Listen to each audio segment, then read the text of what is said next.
Hi, how you doing? My name's Ian. Today's lesson we're going to talk about major scales, specifically the C major scale. And we're going to explain to you the pattern that all major scales follow that'll hopefully demystify scales a little bit to you and make it a little bit easier for you, pardon me, to find your way around.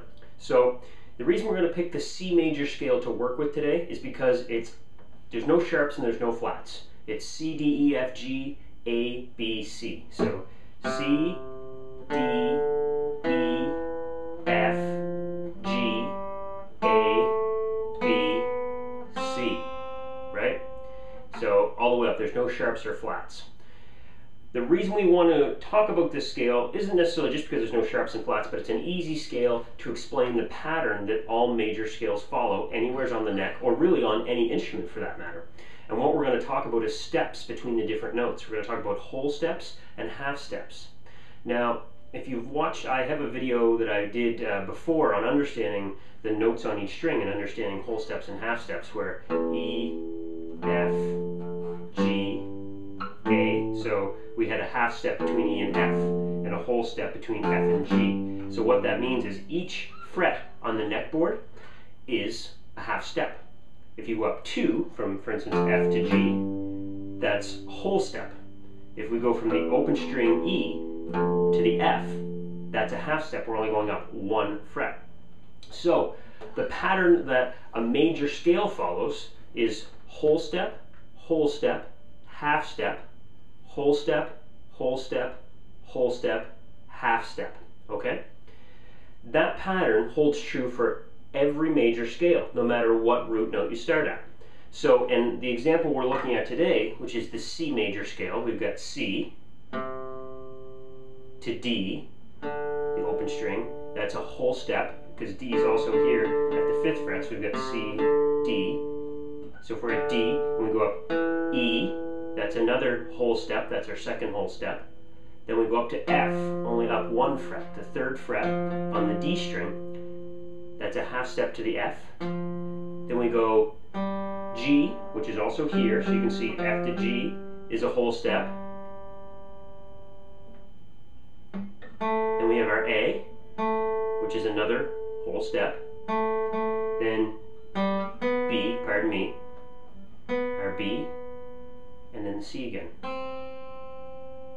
Okay? Sorry, that may not have been clear for you, but if we're starting, we've got first note's a C, right?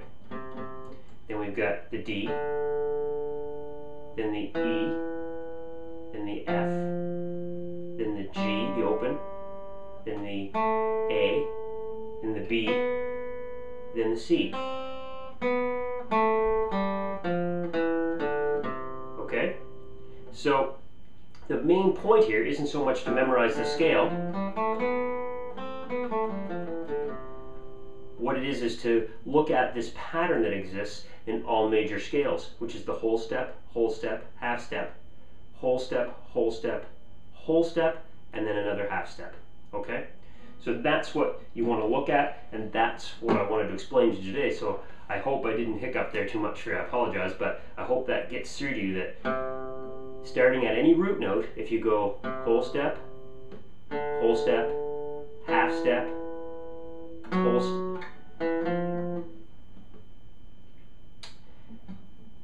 So that's it for today. You know, if you want to give a little practice on that, you can work with the C major scale and sort of think to yourself what the steps are between the notes as you're going. So the whole step, half step between C, D, and E. You can think E and F, between the E and F is the half step. And then whole step, and then another half step between the B and the C.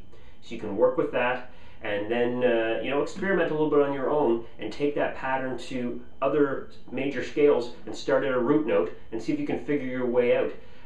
Of course, like I mentioned at the beginning of this video, we use the C major scale in this video because there is no sharps or flats. But if you start with another note, of course you're going to run into some sharps and flats. So don't be afraid of that. So thanks for watching this video, and happy practicing. Bye for now.